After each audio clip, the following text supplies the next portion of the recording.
Ladies and gentlemen, we have identified the private Federal Reserve as the enemy of the Republic. The beginning of the end is here. Keep rolling it for everybody out there. You take my life, but I take yours too. You fire musket, but I run you through. The horses with the day we bring to God. The manual of the Russian guns. And as we mix the war with human war. All right, ladies and gentlemen, we are back live. Thank you so much for joining us. Bob Chapman is our guest.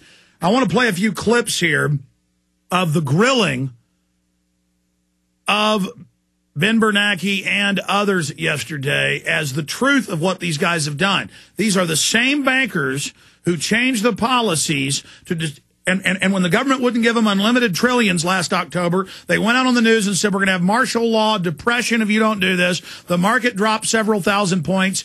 The government panicked, passed it. They stole the money and said, we won't say where it went. Now they want even more money. These are the Madoff, Kinlay type criminals. This is the criminal group. These are the illegitimate people that run our country and run our government and are running it into the ground. And so I want to go ahead and play a short clip with Judge Napolitano yesterday. And there's hours of this where Republicans and Democrats said, we want you gone, Bernanke. But, you know, they're throwing Phil Jones under the bus for climate fraud. He's only the kingpin of the scientists, low level compared to Al Gore and George Soros. They're throwing him under the bus. They're trying to throw Bernanke under the bus. No, it's not going to end there. You can't just give the public a sacrificial hog, okay?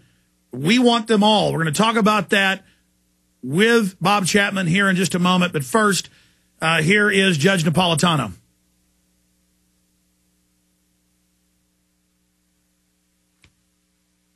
Go ahead and play it whenever you guys are. Okay, I thought we had that saved to computer. Well, okay. Man, these computers are just having a meltdown in there lately. Nothing's working. It used to, like, always work, and now it doesn't. Do you, you know, I think we have too many videos loaded in on that system. And so we're going to have to go to something else here because this is just not working live on radio. Not working at all. What about the other clip we've got from the hearings? Do you have that from that Asian news channel? Okay, we'll play whatever you can. Here we go. Term at the helm of the central bank expires next month, faced unusually blunt talk from lawmakers critical of the Fed's actions during the crisis. Senator Jim Bunning is a Republican from Kentucky. You put the printing presses into overdrive to fund the government spending and hand out cheap money to your masters on Wall Street, which they use to rake in record profits while ordinary Americans and small businesses can't even get loans for their everyday needs. But in a forceful defense of the Fed's efforts during the crisis, many of them unprecedented, Bernanke said authorities prevented a calamity. As severe as the effects of the financial crisis have been, however, the outcome could have been markedly worse without the strong actions taken by the Congress, the Treasury Department, the Federal Reserve, the Federal Deposit Insurance Corporation, and other authorities both here and abroad. He also said the economy appears to be on the mend. Today, most indicators suggest that financial markets are stabilizing and that the economy is emerging from the recession. Yet our task is far from complete.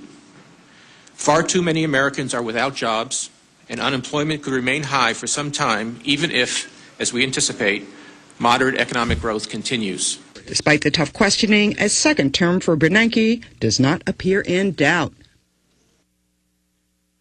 Okay, and then we're going to try this other clip one more time here where there's some other grilling that goes on.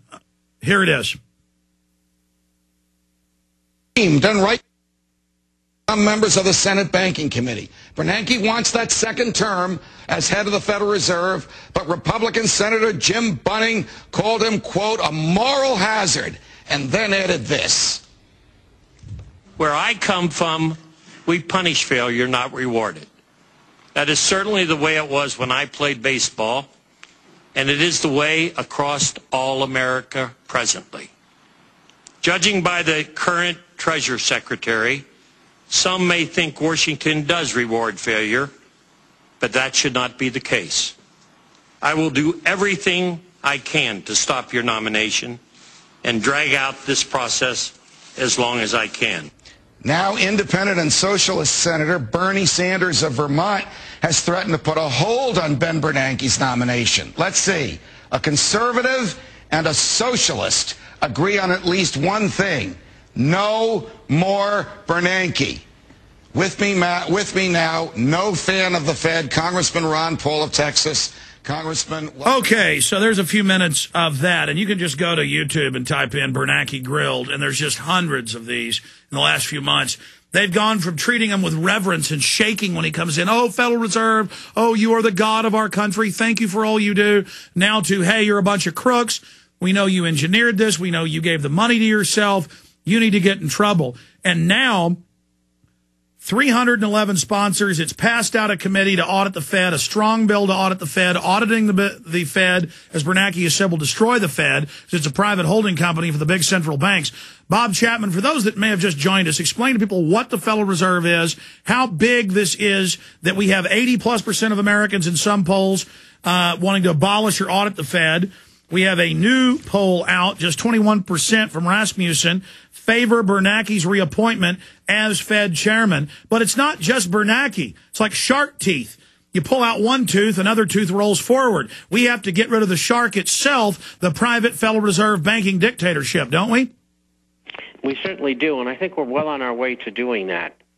And, there's about 310 to 311 co-sponsors of the House bill, and it certainly looks like it's going to pass.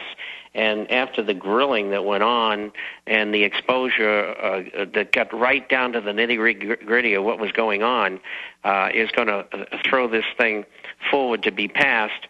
And I think it'll be passed in the Senate. And I think we'll have a hard look at what goes on in the Fed. And the people aren't going to like it because it's been going on for 96 years. And when they look back and see all of these cycles, they were deliberately created. Maybe their predecessors at the Treasury Department during the 1870s and 80s and 90s and up until 1905 did a terrible job. Maybe they did. But these guys have done a hell of a lot worse, let me tell you. And so the Federal Reserve is privately owned, as Alex said, and there's 12 banks that own it. And then they have the top shareholders who have held the stock in the Fed since 1913, and they are American and European bankers. And the core, the very heart, the nexus of what goes on within the power behind government emanates from the Fed. This is the handmaiden of control of our entire country, our economy, our foreign policy. They control Congress through campaign contributions from both. Both parties are involved. It isn't a Democrat or Republican thing. It's both of them. And I'm glad to see that Bernie was involved. And I like seeing socialists and conservatives together because, like you say, Alex, it throws out the left-right paradigm. Let's do what's good for America, and we'll sort all the other stuff out later. And so that's where we're headed with this thing. Well, Bob, here's the problem. Like they did last October and like they've done in the last month, the private Fed chairman, the Treasury head, they come out and threaten and say, if you try to audit the Fed, that will cause the economy to implode. If you don't give us more money, the economy will implode. And it's just like one of the professors says in Fall of the Republic, this is like the end of Blazing Saddles, where they have the sheriff surrounded, the corrupt sheriff, and he puts a gun to his head and says, stop or I'll shoot. Or this is like suicide by cop.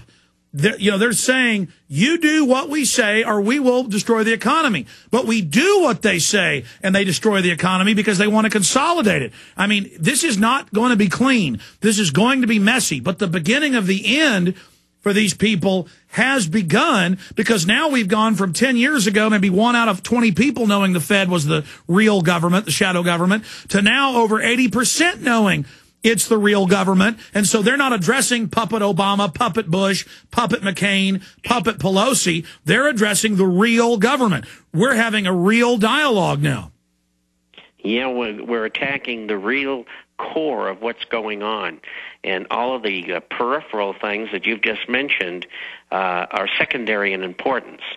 And so I am amazed amazed that there's 80% of the people, and you know, it shows up on the other side with the 21% who back Bernanke. I mean, that's 80% going the other way that don't. And so the public on this issue, from listening to your program and programs like it and on the internet, they've gotten themselves educated. And very, very quickly, I think over the last 2 years, we've had this buildup of knowledge, which is fantastic. And if we can shut down the Fed and give the job back to the Treasury Department in whatever form they want. And get rid of private bankers, private Fed representatives in the Treasury.